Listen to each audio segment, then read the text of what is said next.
morning. Good morning.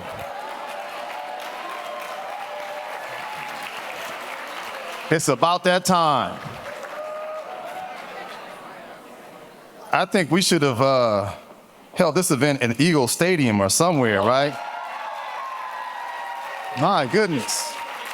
We got folks standing on the walls. We got about 4 rows back. I see you out there. It is, boy, this is a beautiful sight. How y'all doing so far for AERA 2024? Philadelphia has shown us some incredible hospitality. So where all my Philadelphia folks at? Okay. I got to shout out some folks. We had a phenomenal event at Bethune Elementary. Principal extraordinaire, Aaliyah Bradley, principal extraordinaire. We have been very intentional about being out in schools, being out in communities. She's throwing up her DST. Don't start. Here we go.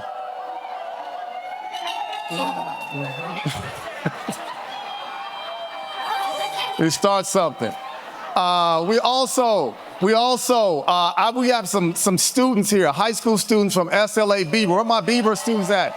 Where are my young folks at? Right, stand up. SLA Beavers, come on now. Here we go. Brilliant young scholars. And I also want to give a shout out. They're not here now, but all the music that will be at today's event, that was at last night's event, that were at the events that will take place on Saturday, are all students from the School District of Philadelphia, right? Incredible music program.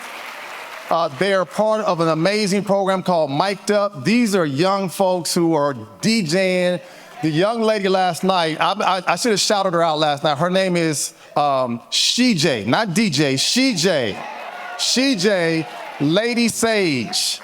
She was 13 years old. She is 13 years old. She's been DJing since she was 6. So when you see these, we had a 7-piece orchestra last night. We'll have another. They're all young people from Philadelphia, right here in the school district. So don't let anybody tell you there's not some amazing, talented young folks right here in this city, okay? We have to lift up young people. If we don't lift up young people, shame on us.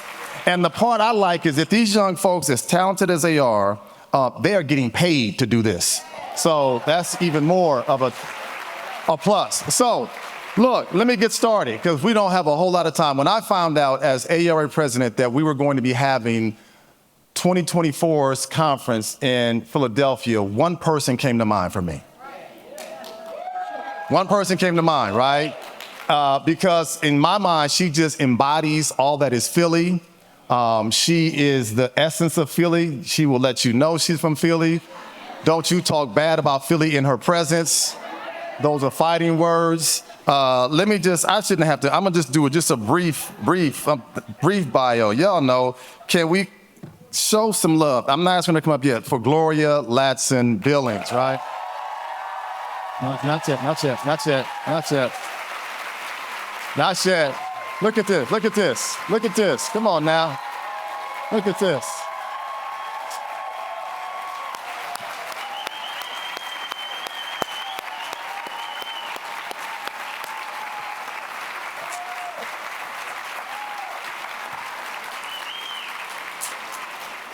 Look, we got to give folks their flowers when they're in our presence.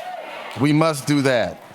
American scholar, teacher, educator, known in the fields of culturally relevant pedagogy, pioneer in critical race theory, systemic racism, economic inequality, author of The Dream Keepers, former president of AERA 2005, 2006. I could go on and on and on.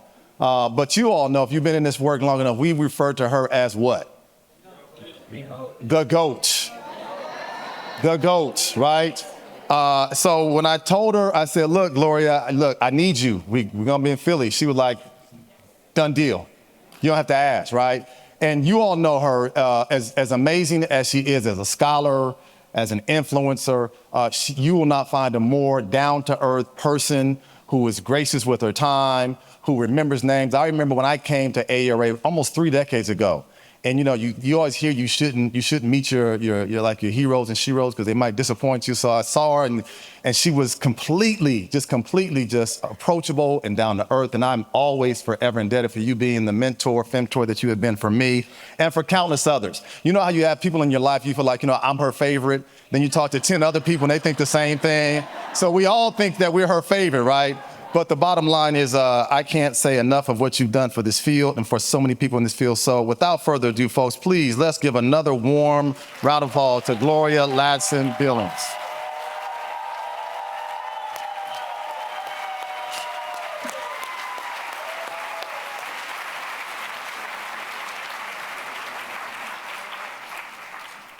Wow.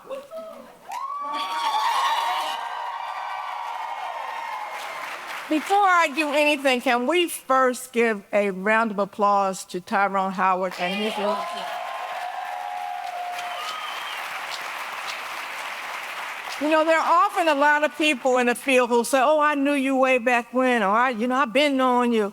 But can I tell you that Tyrone and I go back like Cadillac seats? We go way back. For those of you in this room who are graduate students, that's when I encountered Tyrone Howard as a graduate student. And I had the opportunity to serve as his AERA Spencer mentor. We have had some very frank conversations. They weren't always pleasant. That's right. But they were always real. That's right. And I just appreciate you. I am so proud of you in this role and the leadership that you are showing us. I want to talk today about the notion of not yet at Plessy.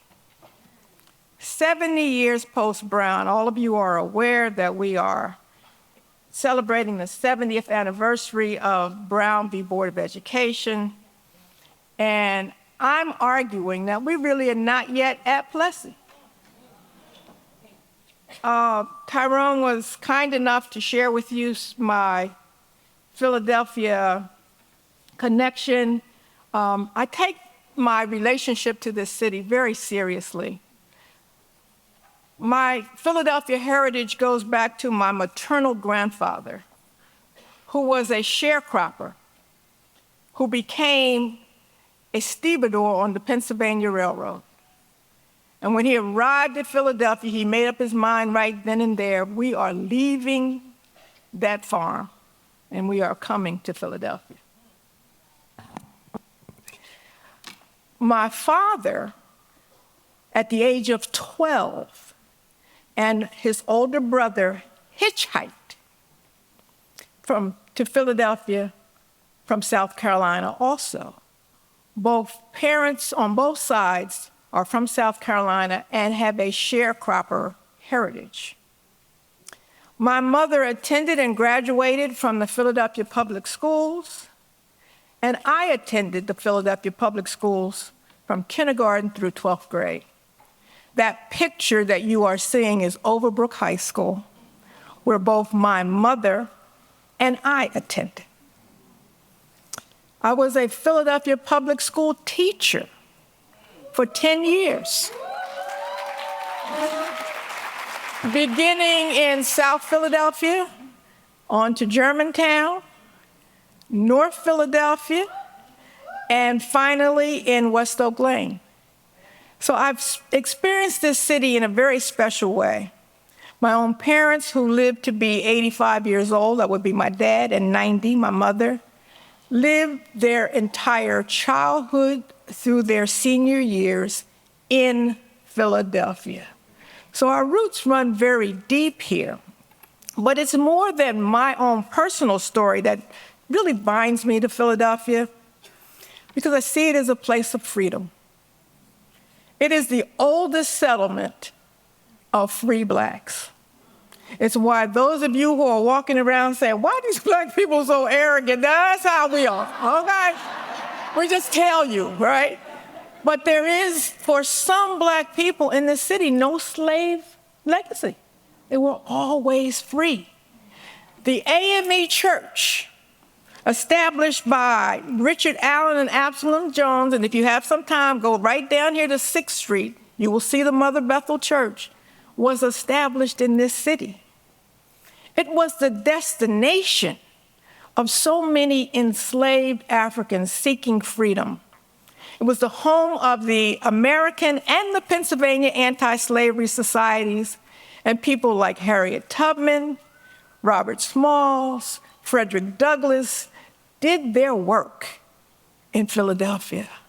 So it is quite a place to be proud of, because who it is in the life, not just of the nation, from if you get the sort of constitutional thing. I used to teach U.S. history, so trust me, I've been to Independence Hall more times than I care to tell you.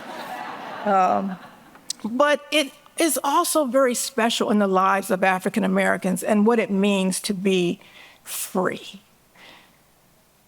I'm about to really go into the discussion about Brown at 70. I've published at least 4 articles with the word Brown in the title, and more than 50 that reference Brown. In 2004, I gave the DeWitt Wallace lecture entitled "Landing on the Wrong Note: The Price We Paid for Brown." And I know it is sacrilegious to talk against Brown, but Brown was not without cost. We have 35,000 teachers in 17 southern states that just lost their jobs because of Brown. We have quality Black schools that Vanessa Siddle Walker has so wonderfully documented that were closed because of Brown. I sat on a panel in Chapel Hill, North Carolina, with the people who were in the first class that integrated Chapel Hill Carborough schools. And so these folks at this time were maybe in their 50s, and they were weeping as they told the story of leaving their Black school to come to the white Chapel Hill schools.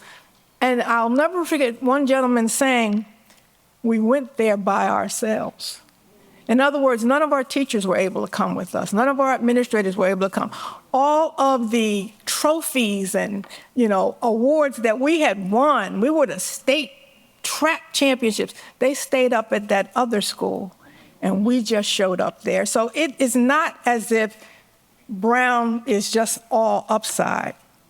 The other challenge, of course, I have is that very little progress towards achieving Brown's promise has occurred. So here we are 70 years later, probably more segregated in some places than when we started. And so I argue that we are misled when we are misread. In other words, we tend to think, oh, this is going to happen and that's going to, but did you actually read what went down in the midst of this? Perhaps the most provocative article I wrote in 2017 was entitled, "Can we at least have Plessy?" The struggle for quality education. I gave this, it's published in the North Carolina Law Review, and I gave it at the North Carolina Law School, which was a conference of educators and lawyers. And when I got up and said, "Can we at least have Plessy?" all of the educators in the room start clutching their pearls. Oh my God, no, she didn't say that. But I will tell you that the legal scholars in the room said, let's have a conversation. Let's talk about what that would mean. I need to also set for you what I think is the inspiration for my remarks today. So I have 3 things that are kind of driving the way I've been thinking about this topic. The first inspiration is from Howard Thurman, an amazing theologian, and his 1949 classic, Jesus and the Disinherited. And I think the points that Thurman brings forward are important because he insists that the gospel has to be read as a manual of resistance. Wow. Think about that in the context we find ourselves in with these so-called evangelicals. And this man said, no, it's a manual of resistance. for the poor and the disenfranchised. We are misled when we are misread. He also insists that Jesus is a partner in the pain of the oppressed. Whoa, Jesus on the side of the poor people? He on the side of the dispossessed, the disinherited? That's a very different reading than many people are applying to the gospel. He insists that his life offers a solution, the his in this case is Jesus, offers a solution to the descent into moral nihilism, where we're thinking ain't nothing can be done. This is the end, this is the worst thing ever. And he is saying that really what the gospel is telling you is that there's a place of hope. That is really, I think, the hallmark of the experience of the American of African descent.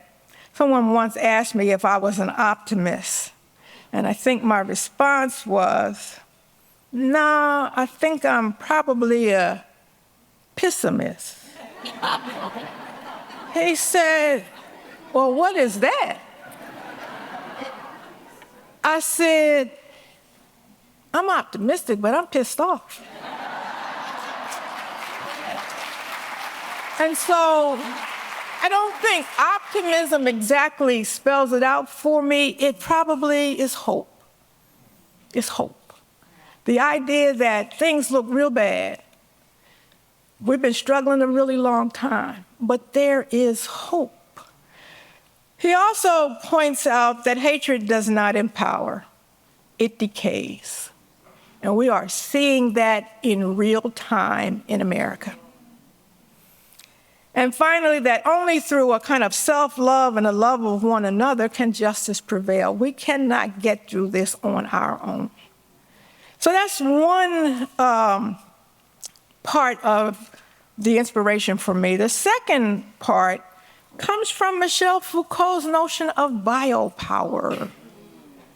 And he argues that biopower is a technology of power for managing humans in large groups. It is a distinctive quality of this political technology is that it allows for the control of entire populations. So where are we seeing biopower? In the media. Where are we seeing biopower? In social media, right? We are seeing biopower in ways that tell you what to think, that tell you that public education is terrible. No, it's not. It's telling you that the poor just need to work harder. We know that nobody works harder than the poor. They work longer, they work more hours, they just are not fairly remunerated. But the biopower, the technologies allow us to think certain things about entire populations.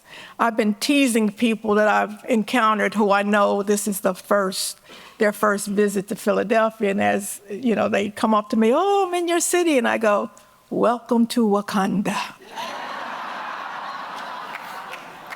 Because it is the place in which being Black is normalized. And you have probably seen Black people along every tier and class level. Now, we aren't all sweeping streets. You know, some of us are dressed up in suits doing all kinds of things. So, but the technology of biopower will have you think, well, all Black people are poor. All Black people are disenfranchised. All Black people are on the margins. Not true. And then finally, thank you, the thing that has really energized my thinking is the work of Olufemi Taiwo and his notion of elite capture. I love this, and I want to shout out Angela Valenzuela if she is here, because she introduced me to this notion, and I got this book, I just fell head over heels in love with it. It describes the way the socially advantaged tend to gain control over financial benefits meant for everyone. So especially like in foreign aid. So you send the money somewhere in hopes that the people who are in need get it, but it never gets to them. That's the concept of elite capture. But now, more generally, it describes how political projects can, in principle or in effect, be hijacked by the well-positioned or the well-resourced. So I got examples here. You got Ben and Jerry's with the ice cream, and the carton says, resist, right? So Ben and Jerry gonna keep making money, right? So what is meant for the people who need to resist never gets to them. Or this example of, I think it's coffee, the Black Lives Matter coffee, right? So I think it's really interesting the way this keeps unfolding. It's what I call the whole Risa-Tisa of it, okay? So for those of you who don't know, Risa-Tisa had put 8 hours on TikTok of her failed marriage, being deceived by a pathological liar, what have you, and trust me, it's compelling. You can't turn away. You can't turn away.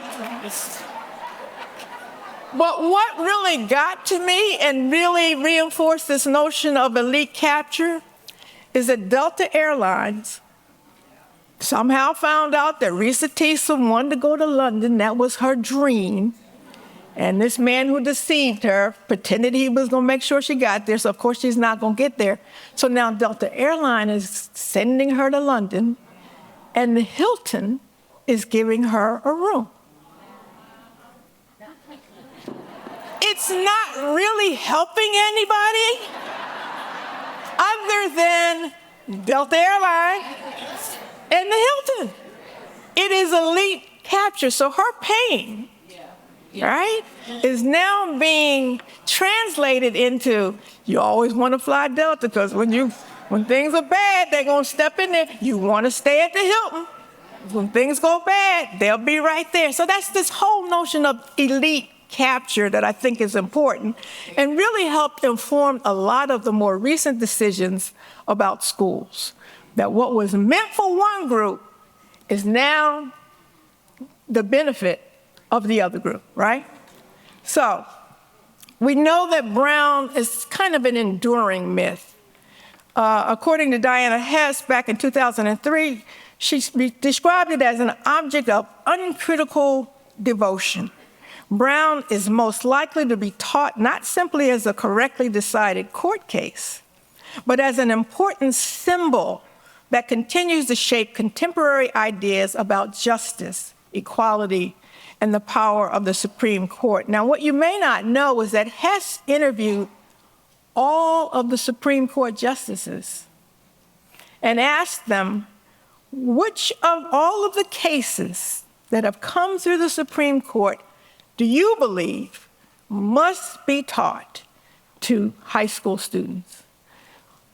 9 justices, 9 different opinions. There were 2 cases that they all agreed on. The first one seems evident, and that's Marbury versus Madison, judicial review. Of course, it's a foundational case. It really helps establish the court's authority. But the second one is Brown. This is the Rehnquist court. So this is a conservative court, and all of these people still think Brown must be taught. So it's interesting, I think, to think about the place that Brown holds in the public imagination. The mythology of Brown is very strong. But let's think about the reality of Brown's failure. First, let's think about it in court cases. There's San Antonio v. Rodriguez. It's still not settled, right? That was all about funding.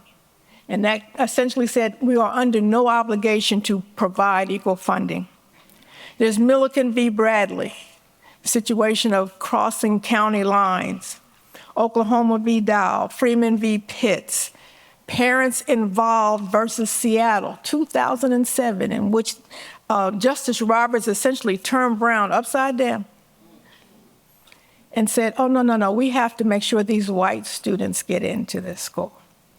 And then Abbeville et al. Versus South Carolina in 2014. We also can see Brown's failure in everyday school experiences.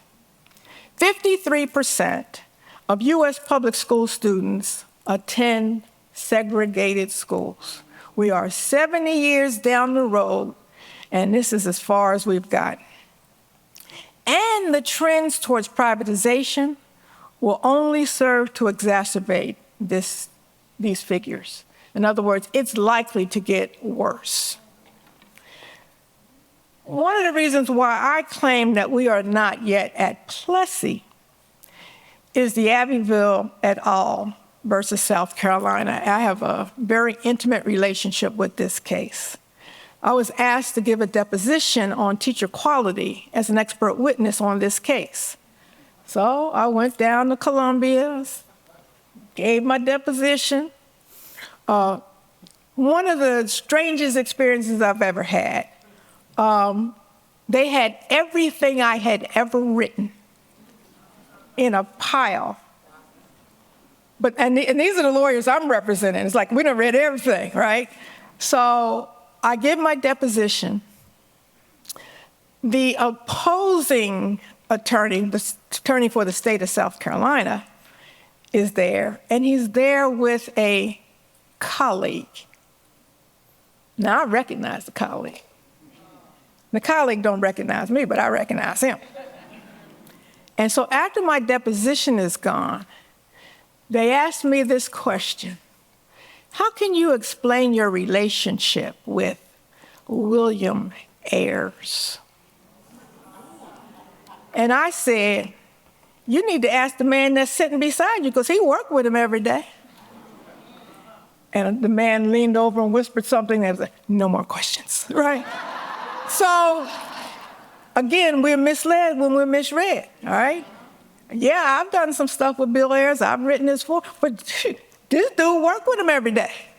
So I think it's important to know that we're still fighting these particular battles. So what happened was, there were a lot of folks who were expert witness, people with bigger names than mine, well, better known for this kind of stuff. But at the end, a couple months later, they said, we want you to actually testify at the court case. And I'm like, now you got me mixed up with so-and-so. They said, no, you, because you will tell a compelling story. He said, it's not always about the figures. It's not always about that, quote, the data. It's about how do you get the judge or juries to listen, and people will listen to you. So I trudged down there and thinking the case is going to be heard in Columbia, capital, right? The case was heard in Clarendon County, South Carolina. In the Clarendon County Courthouse, there's only one courtroom in that little courthouse. It is the same courtroom that the Briggs case that was rolled over into Brown was heard. So I had such a sense of history in that moment. I take the stand, and the very first thing that the state's attorney says is, we are disputing her expert testimony. She doesn't know anything about South Carolina. She wasn't born here. She didn't go to school here. She's never worked here. And I turned to the judge and said, he's absolutely right. I was not born here. I didn't go to school here. I didn't work here. But if my own father had been permitted to go to school, he would have been in plaintiff district Dillon 2, to which the judge looked at me and said, that's expert enough for me. So again, sometimes you have to be prepared to bring your whole self into a situation, not just rely on the credentials, not just rely on the degrees, but your experiences matter. The other thing I got told during that case is that the case is not about race. Now, I had been out to visit the schools, They said the case was about class, not about race.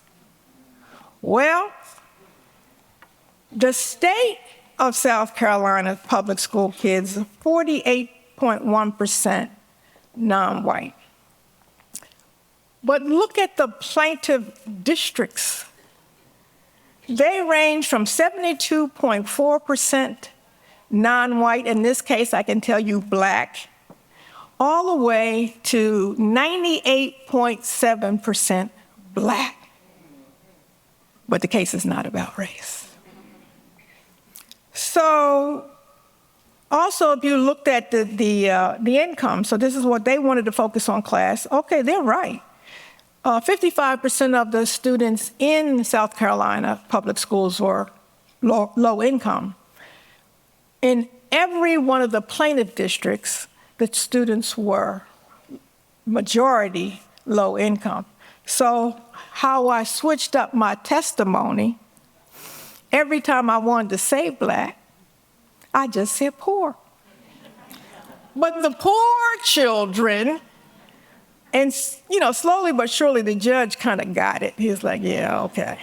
So, but this is all post-Brown. I mean, this is in the 21st century. I think we have to consider two crucial issues. We have to consider what is it we are fighting? And secondly, how do we fight? And I think this really, brings to remembrance the points that Kim Crenshaw was making yesterday. It's not just about the fight, it's that how do we do this fight? So let me run through a list of what we are fighting and then go through them individually. We are fighting the very fact that we matter, okay? We are fighting notions that our suffering is minimalized and marginalized. That's old stuff, right? We are fighting a false narrative that slavery benefited us. Governor Governor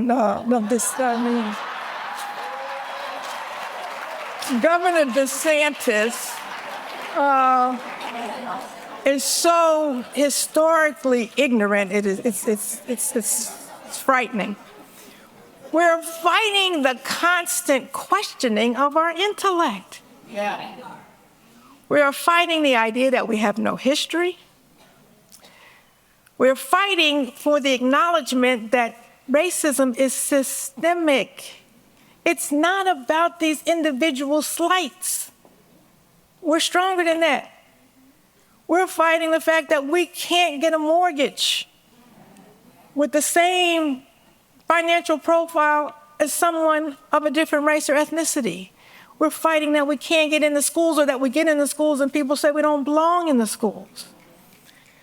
We're also fighting the fact that we are punished for not having what has been denied us. We are fighting the notion that there can only be one, and that one represents all. And finally, we are fighting the fact that those who despise us are defining the terms and concepts with which we work. So let me kind of break these down quickly. We're fighting that we matter. To declare that Black Lives Matter is actually an assertion that despite prevailing beliefs, Black people have worth.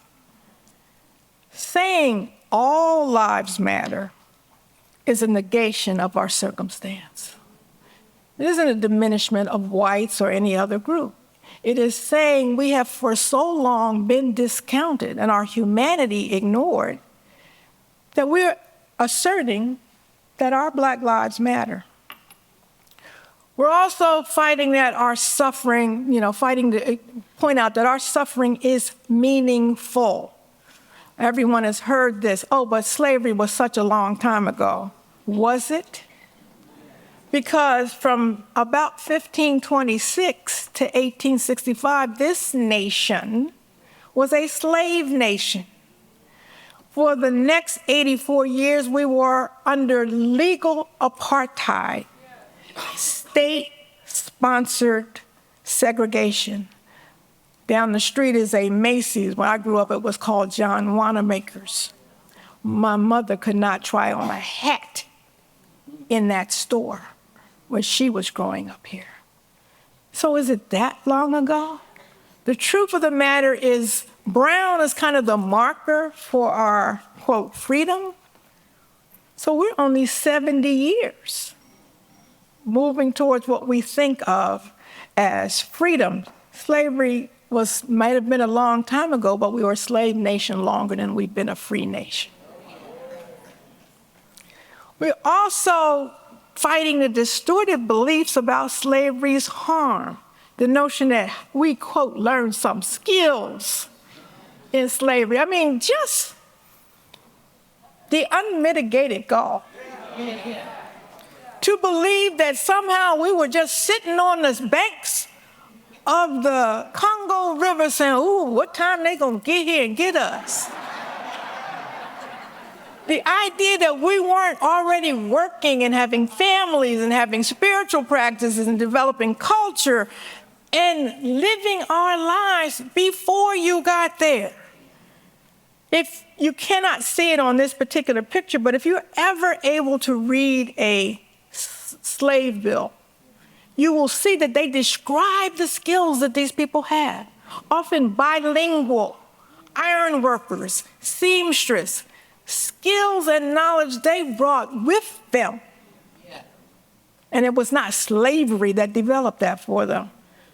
My grandfather was born in 1898, and he suffered from hypertension and high blood pressure. He died of complications from a stroke. All 7 of his children, my mother included, also had hypertension and high blood pressure that ended their lives. My grandfather was born a long time ago, but his health profile impacts me. The harm is transmitted to me. Yeah. So the idea that that happened a long time ago and that we need to get past that, no, if I don't take this high blood pressure medicine, I don't get to stand up here, right? Our intellect remains questioned. Everything from eugenics and the affirmative action debate is all about the fact that you don't belong, you're not qualified. The presumption that affirmative action is the same thing as unqualified. We know that affirmative action might get us in a door, but it can't keep us there. We don't get to take the affirmative action exam. We don't get to write the affirmative action essay. We don't have an affirmative action dissertation or master's thesis. We have to do the same thing everybody else did. Some years ago, I was teaching an undergraduate class at Wisconsin, and we got into this debate about affirmative action. And as you can imagine, most of my undergraduates are students, number 1, from Wisconsin, number 2, mostly white. So the debate was going back and forth about whether it was a good thing or not a good thing. And we were really at an impasse because we're talking about like who benefits, right? And they had all the data about the fact that white women were indeed numerically the largest group and who could benefit from it. And I pointed out that white women don't live on a place called White Women Island. They live in communities almost always with other white people, male or female, children, and that I cannot imagine a white woman who received a check for the job that she received through affirmative action goes home and the family member said, don't bring that affirmative action money in here. You're not gonna pay our mortgage with that affirmative action money. So here you have people who are also benefiting, but we could get to no resolution in the class. So I said, okay, let's do this. Now, let me back up. Our sections are supposed to be even at 25 each so that we are fair in the workload. Somehow my section always has 28, 30. People done maneuvered and figured out how to switch. Oh, I gotta be in her class. So I said, okay, let's do this. Anybody in the room who has benefited from affirmative action, please leave. So they looked at each other and they sat there, and I packed my stuff up and left.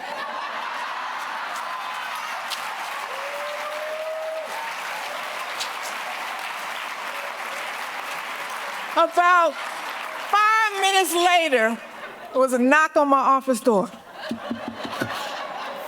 Professor, we get it now. We get it. In other words, I can't take my affirmative action education and withhold it from you. You get the benefit from it. So our intellect remains questioned.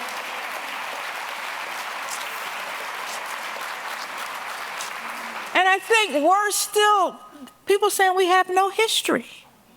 I love this quote from John Henrik Clarke that says, the disconnect from history is the death of a people. So you see in that graph there, that's the timeline of Confederate symbols in the United States. And I know it's difficult to see from where you are, but that big bulge of those monuments and symbols comes in the 20th century. This is not stuff that happened in the 19th century, not after the war. This is the 20th century. We're now getting into World War I. And all of the red dots represent schools. That we name these schools after these after traitors. I mean, can you imagine going to Germany and seeing a school named Adolf Hitler's High School? You know, Gables High School? It would not be done. But we name these schools after these places. The blue dots represent courthouses and the green some other symbols. It is really important that we understand our history. We're fighting the notion about racism not being systemic. So if it's not systemic, should we ignore the housing policies, the health disparities, Black maternal health in particular, the justice system, and a little something we call white supremacy that just doesn't exist, right? Because what people want to do is to dismiss these larger social conditions and really just say, oh no, those are individuals who are bad acting. You don't get a Dylan Roof from just, I just don't like Black people. You get somebody who is being fed a systematic diet saying they have no right to live, they don't matter, they have no history, that whole slavery thing is over, that would compel someone to walk into a church and gun down people. There are at least 10 examples of systemic racism. The graph shows you the household wealth of Black versus white America. So the blue line that is upward is the wealth of white America, which is something like $125 trillion, whereas that of Black America is $8 trillion in the aggregate. So the examples of the systemic racism play out in our education system, in our employment and wealth, in home ownership, in food insecurity, in our health care, in policing and surveillance, in the criminal justice system, in environmental racism, in digital inequity, and in immigration policy. See, because you can come on these shores from Cuba, but don't show up from Haiti. And just look at the quotas from the various nations of who's permitted in. We are punished for not having what was denied us. So we keep talking about Black kids and their poor literacy scores. But for years, back to that graph, it was illegal to teach us to read. So we end up not having a legacy of literacy in the same way as other groups. But we're punished because y'all need to learn how to read, right? If you just look at the anti-literacy laws that were aimed at Black people starting back in 1740, the South Carolina literacy law that prohibited blacks from learning to read. In 1819, the Missouri literacy law that forbade assembling or teaching black slaves to read or write. The Georgia literacy law in 1829 that provided fines and imprisonment for teaching a black person to read. In 1832, the Alabama and Virginia literacy laws that fined and flogged whites for teaching blacks to read or write. And that's just how much they don't want us to, they're gonna beat themselves off for teaching us to read, all right?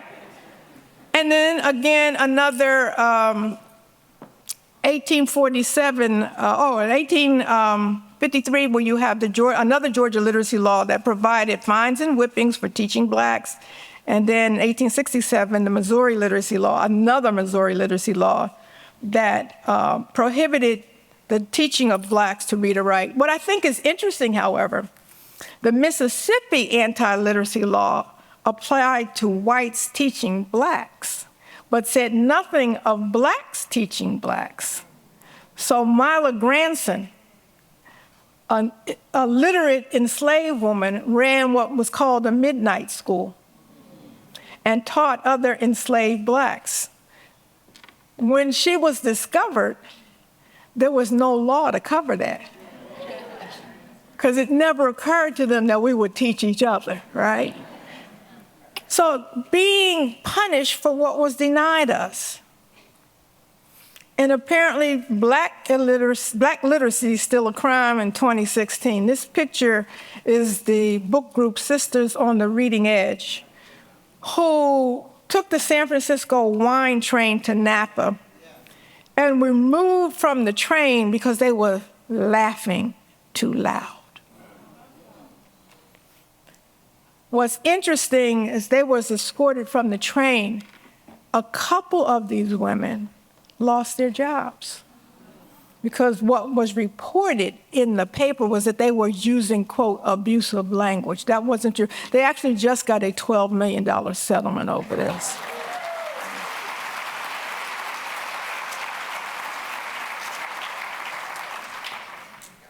The other thing we are fighting is the notion that there can only be one, and one represents all.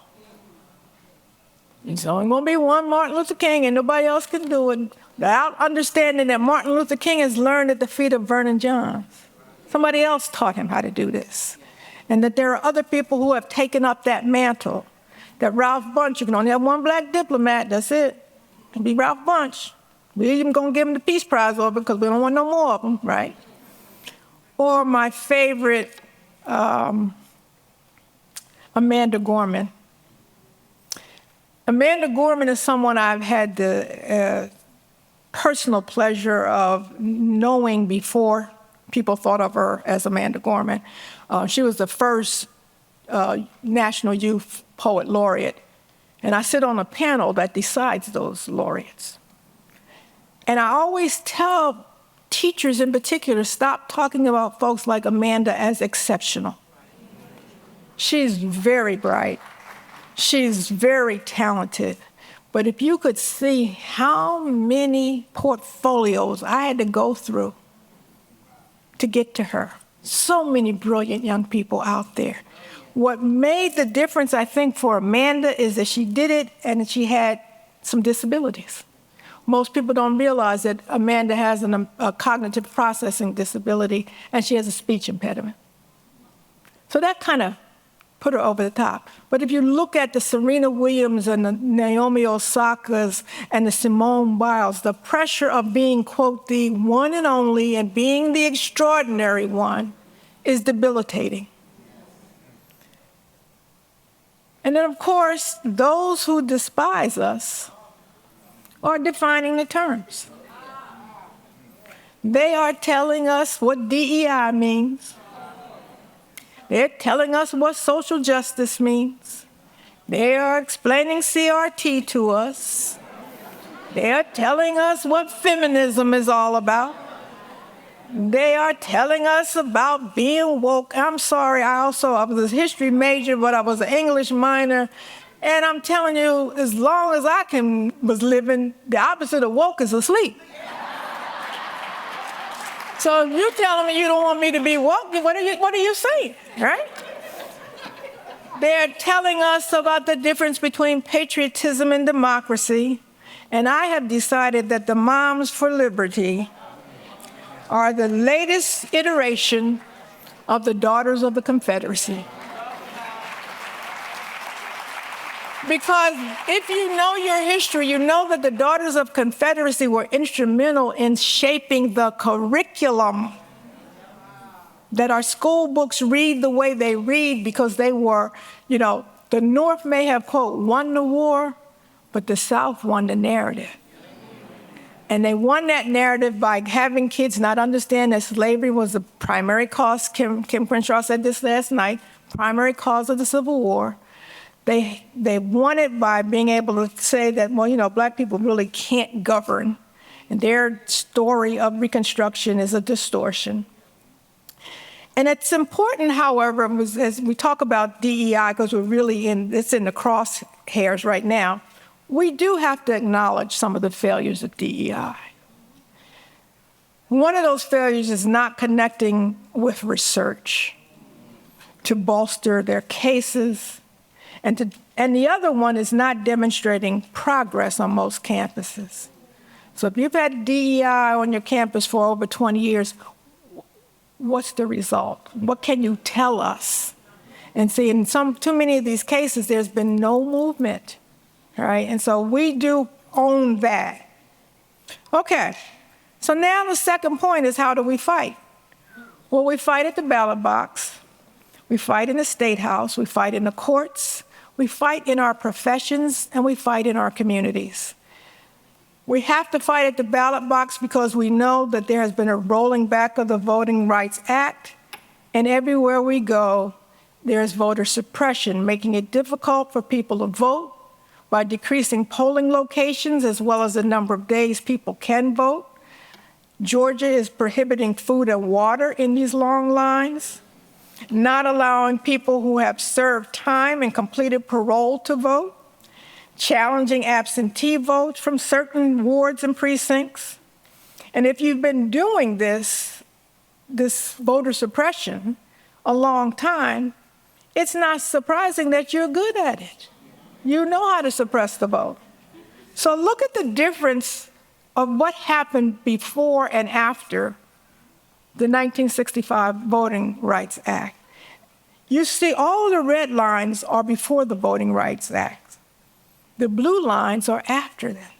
Look at the increase in voter participation in Alabama and in Florida and in Georgia, where people, once they were able to have some protections, were able to vote. So the ballot box is one, and it was mentioned last night, it's not just presidential elections. It's every election. The second place that we have to fight is in the State House. When I was AERA president some 18 years ago, one of my plenary speakers was Goodwin Liu. That name may seem familiar to you because President Obama tried unsuccessfully to get him a federal judgeship. Goodwin was on the faculty at UC Berkeley Law School when I was AERA president, and we were meeting in San Francisco, so I had him come and do a plenary. And one of the things he said that just really struck with me is that really the fight is probably not at the courts like we used to think, but it's in our state houses. And we actually can often get to those folks closer than the people in Washington. But we are now living in an era where the gerrymandering is so severe that we don't pick our legislators. The legislators pick their voters. Okay, I want the people all in this neighborhood, and that's why our maps look the way they look. We also fight, of course, in the courts. And our courts, I just gave you a little bit of a laundry list of K-12 cases of note. I want you to note that one of our earliest school desegregation cases goes all the way back to 1931, and it isn't a black-white desegregation. It is a Latinx white in the Lemon Grove incident, Alvarez v.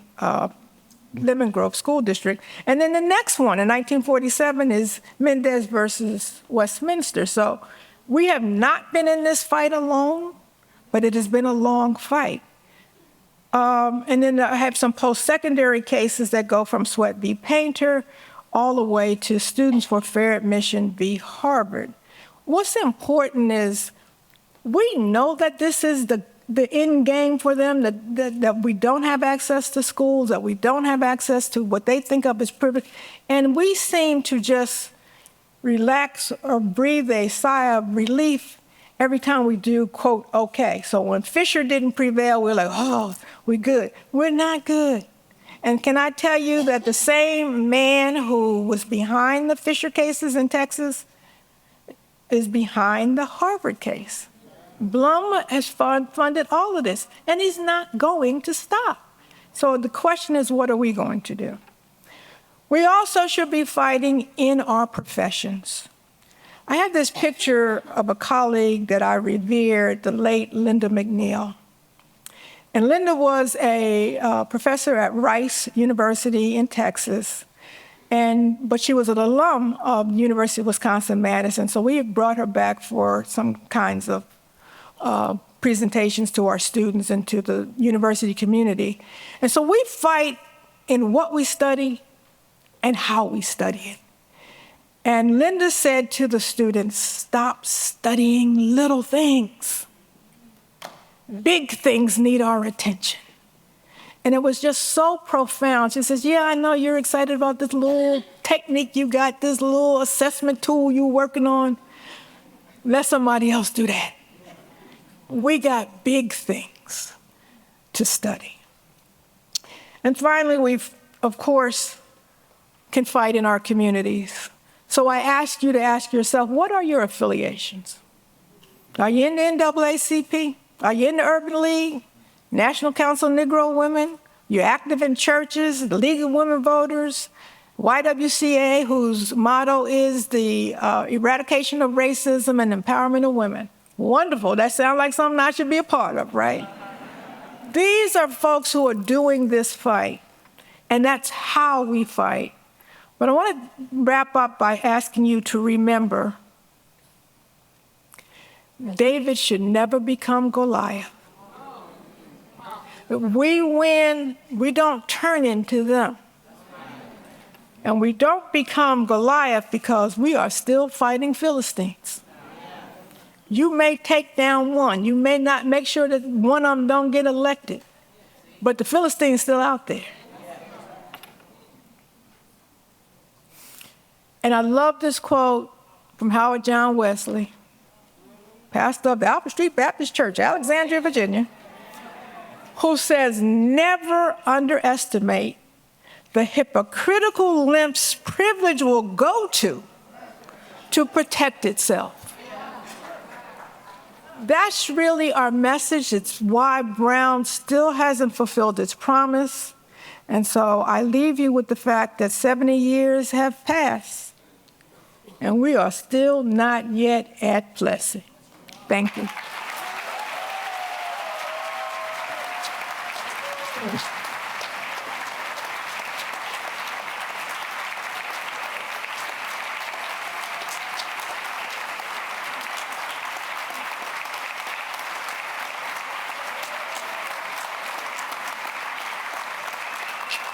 We have time for questions? Yeah. We have time for questions? Okay. Next time, always have it.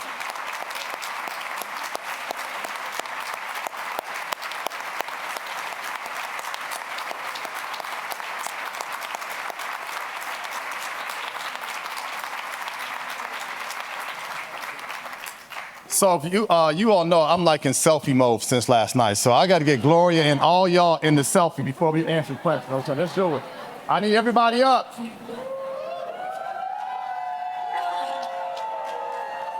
All right. So we have time for questions and answers for Professor Ladson-Billings. There's 2 microphones on each side. You can form a brief line. We can engage for a few minutes of Q&A. I don't have it. Is it on? Yes, sir. Good morning. Good How are morning. you, Dr. I'm Ladson-Billings? great, thank you. One quick question. The lady you referred to on the Wisconsin, I think I saw her, she came towards the DMV at one time. She also said some profound things about you. So I have in my book that I already had, she said, the big things will put us in bigger places. All right. Is that still true? That sounds like Linda, and you're right. One of the reasons why we haven't been that much bothered by the politicians over all these years, because we've been studying little stuff and they don't care. Thank you. But whenever you get someone who will step out to study the big things, then it's those kinds of things that begin to upset a system that really relies on stasis, the idea that everything just stays the same, that nothing changes. I think it's really, I don't think, probably since the shape of the river, I don't know if anyone has done a really major affirmative action study.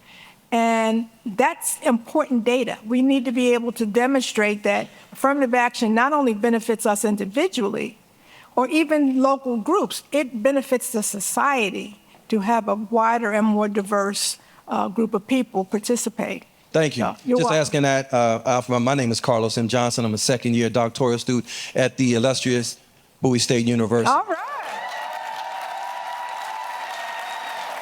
I've been to Bowie. And Bowie is good. But Bowie ain't Morgan State.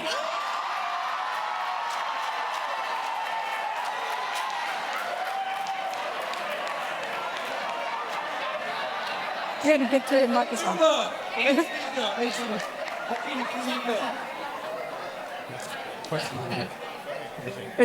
Okay, yes, sorry, didn't see you. Hi, my name is Jaden Latimer. I'm a student at SLA Bieber right across from Overbrook, down in Winfield. And I'm part of a program that's looking to pretty much do everything what we were talking about here, discussing how we can raise the amount of black teachers and black educators and pretty much inspire the youth to become some black educators. Mm-hmm. And so I was wondering, what do you personally think would take to get some young people interested in becoming teachers?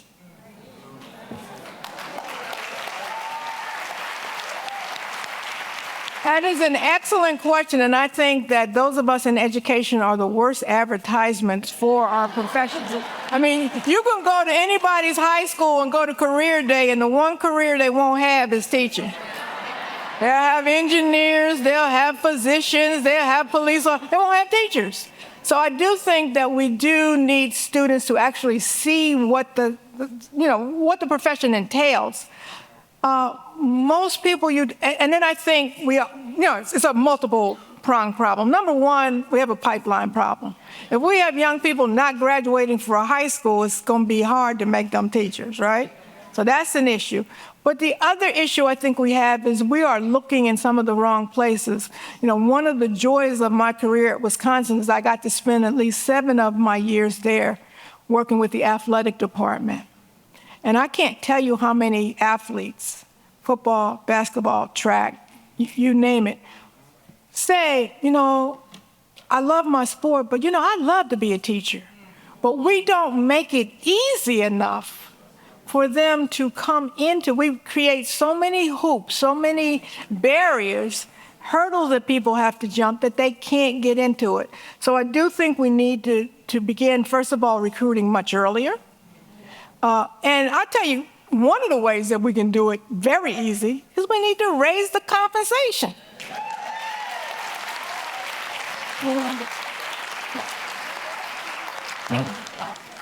Thank you so much for your time. All right. Yes. Dr. Ladson-Billings, I would like your advice for international doctoral candidates and myself. I am from Colombia, but I'm doing my PhD in the University of Texas in San Antonio, so Texas. And we want to work through culturally sustaining pedagogies, culturally relevant pedagogies, but if we do something big and we study big themes, we're going to be deported. So what is your suggestion?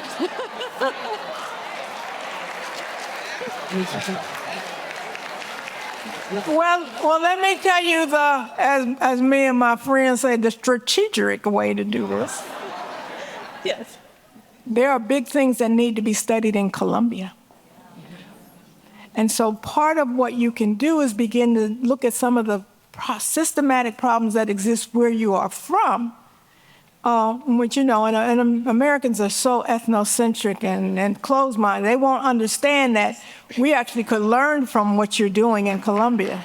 I mean, Paulo Freire changed the whole world. He coming out of Recife, Brazil, right? So good work is good work. So it's no point in you in Texas, which has become such a difficult place to work, do this kind of work, to worry about the big thing in Texas. Well, what's the big thing in Colombia that might inform big stuff in Texas and throughout the nation? Thank you. Hello, my name is Araceli Martinez Peña. I am actually studying at University of South Florida second year. Was a former DEI equity officer for a very large district in Florida. So, yes, the land of the crazy right now. So my question is kind of a follow-up to the former, the comment about studying big things. What would you say, in your opinion, are the top 5 big things that you think are critical? Well, again, the historian in me always kicks in. So the 2 promises that the nation has offered and have never fulfilled are school desegregation. That's a promise 70 years ago that you made. It was a 9-0 decision. The other promise comes through the Serrano v. Priest decision out of California, and that's equal funding. So if we never desegregate and never do equitable funding, how serious are we? It's like this notion of rearranging the deck chairs on the Titanic. You're still having a totally segregated system that is unequal and a segregated system that is inequitably funded. So school funding, I think, is an important big issue. Mapping assets that students actually bring with them is a big issue because we have to kind of change the literature. People don't realize that when I first started doing this work, I didn't have any literature. Because when I plugged into the computer the words Black education, within 2-3 clicks, I got C, culturally deprived, C, cultural deficit. There was no language of excellence for Black children in education. If I've done anything, I think I've changed the body of literature in a way that if you are looking for excellence among kids who have been traditionally marginalized, you can find something. So again, it's those kinds of things. I'm going to hazard you in Hillsborough County or maybe Pinellas. Yes. Okay. Yes. One of the things I actually can know this because I spend part of my year down there. One of the things that I've been really taken by is the activism of folks in Pinellas. Folks in St. Petersburg are not waiting for the governor to change his mind. They have begun as community groups, and I want to be clear, we cannot put this on the backs of teachers. The way that the law is written, it is a Class 3 felony if you teach this stuff that they say they don't want you to teach. But there are parent groups and community groups that are doing things like if you go to a play in St. Petersburg, they have a whole bookshelf of so-called banned books that they just give it to you. The students in St. Petersburg have gotten together. I saw a school board meeting where all the kids came with the bluest eye. And they testified, you people don't know what pornography is. This is not about being pornographic. This is about abuse. And so we've got to get the people who are in some ways on the fringe, because if you have a felony on your record, it's not that you don't get to teach in Florida, you don't get to teach anywhere. Because you have to answer that question, have you ever been convicted of a felony, right? So I think that there are ways in which community groups are big things. And in places like Florida or Texas, community schools are a big thing to begin to investigate. Thank you so much. Okay, right here. Greetings, Dr. Ladson-Billings. My name is Elliot Adams. I'm a current doctoral student at Walden University, studying higher education leadership and policy. I am a former classroom teacher from the state of Florida. I was a first grade teacher. My question to you is, while we encourage Black males to enter into the classroom, I read a statistic years ago between 1997 and 2007 that 2% of the nation's teachers are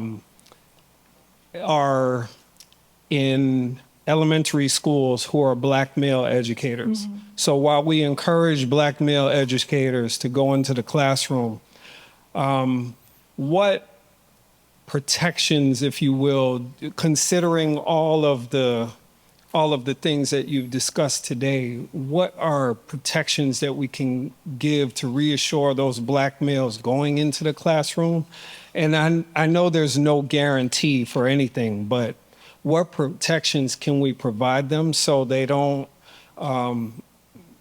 maybe succumb to the adversities, the barriers, those things that would keep them out of the classroom? Because to me, it would seem that it's of the best interest of those in those powers and places to keep Black males out of the classroom. So how can we encourage them to go into the classroom, but also give them protections that would keep them in the classroom more longer term? So thank you for your question. I would probably argue that the problem that you are identifying starts in teacher education. And in teacher education, we treat all of these candidates as if they are 20 to 22-year-old white women. We treat them all that way. And so I think what would encourage males in general to go into elementary classrooms, but black males specifically, is the knowledge that I can go in here as myself. I worked with a young man who wanted to be a kindergarten teacher. And we had this conversation about, who he is beyond a teacher. And on his first day walking into his kindergarten classroom, he had a tool belt on. And it was interesting to watch the way in which he used the things that made him him, because his dad was a carpenter, right? To teach kids how to read and to write and to count. But he wasn't trying to be that woman from the romper room, right? He was being himself as a male interested in the education of young children. So I think, like I said, we have to make some changes in teacher education, and one of those changes would be is how do we allow people to come into the classroom as their true and authentic selves? If you read Dreamkeepers, I try to talk about how the teachers presented themselves. I had Miss Dupree, who was sharp as a tack, right? Because that's her, right? That's the way she's going to present. I had Miss Devereaux, who loved to cook. So all the treats was about she going to make some boudin sausage, y'all. Because she from Louisiana, she going to make some gumbo. We going to do this. That's your treat. I'm not going to try to make spinach lasagna, okay? Because we don't do that, right?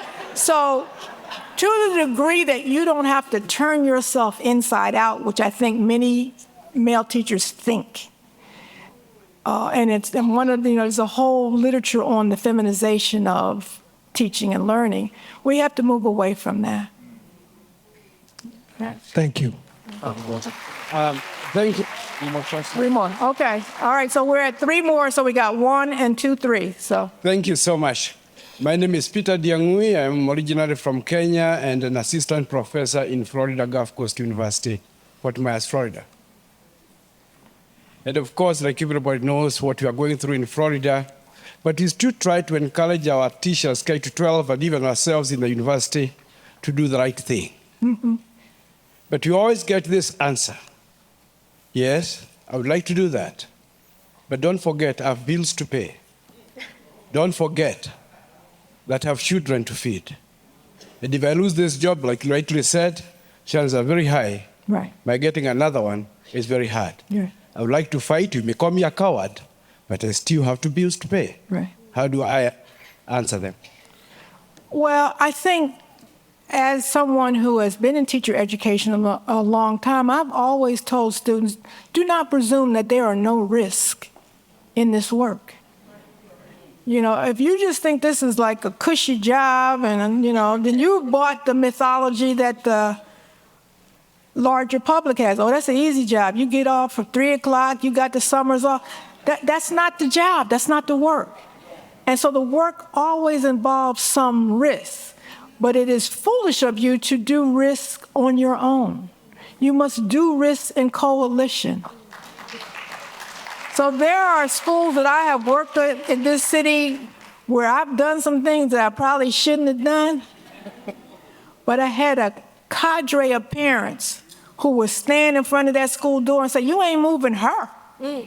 So you can't do it alone. And I think that's the mythology, that you got to begin to build your coalitions, and you have to understand it's not going to happen overnight.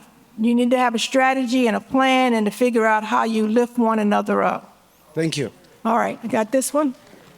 Hi, I first want to... The last one he told me, that's my boss. Oh, next to the last, my boss, okay. First, I want to express such deep gratitude for you holding this space for us. My name is Diana Ballesteros, and I am a doctoral student at CUNY Graduate Center.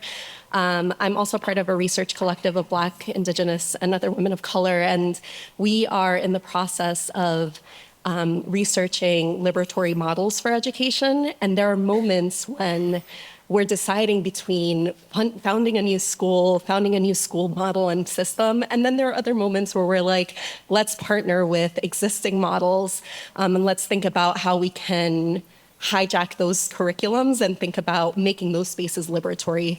My question for you is, what advice do you have for researchers who are deciding between all of these big issues and so many great possibilities? How do you decide where your energy should go? Well, in some ways, and I don't mean to sound trite, but it's the age-old question of how do you eat an elephant? One bite at a time. You can't do it all, but it's good that you recognize what the landscape is, and then you start at that place where you are. I tell people all the time, my entire career is based on a woman by the name of Ethel Ben, who was my 5th grade teacher at Belmont Elementary School, 41st and Brown Street, who said to me one day, what makes you think you can't be the best 5th grader in this class? Hold on. What makes you think you can't be the best 5th grader in Belmont Elementary School? What makes you think you can't be the best 5th grader in the city of Philadelphia? What makes you think you can't be the best 5th grader in the state of Pennsylvania? What makes you think you can't be the best 5th grader in the United States of America? What makes you think you can't be the best 5th grader in the world? Somebody got to be the best 5th grader. Why not you?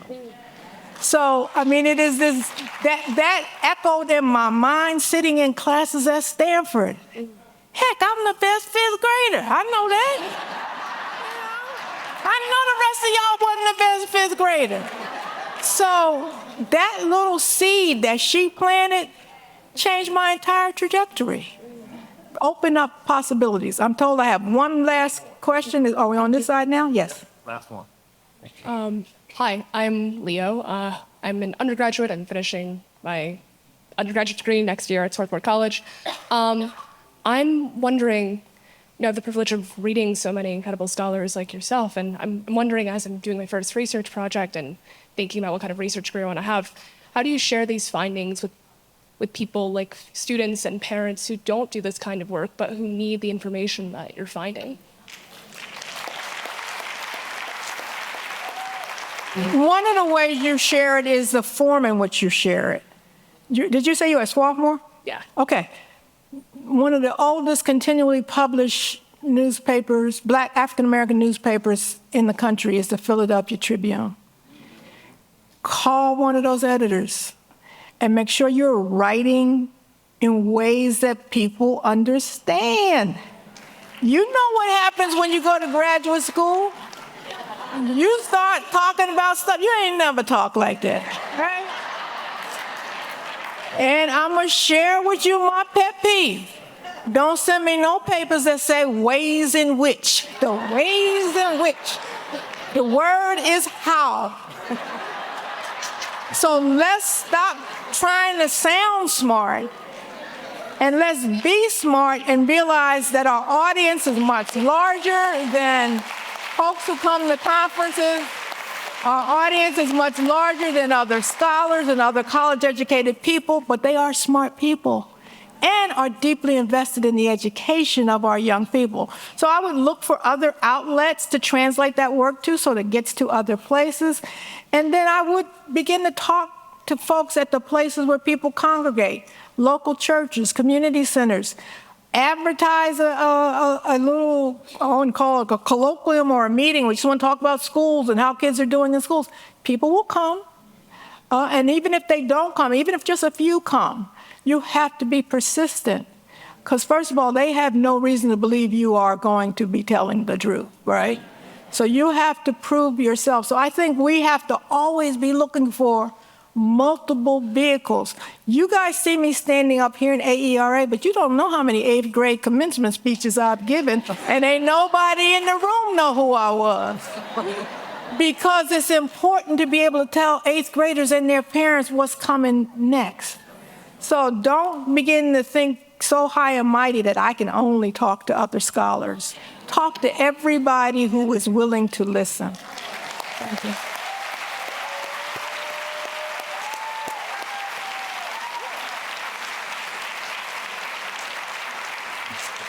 Come on, y'all. Let's show some love for Philadelphia's finest.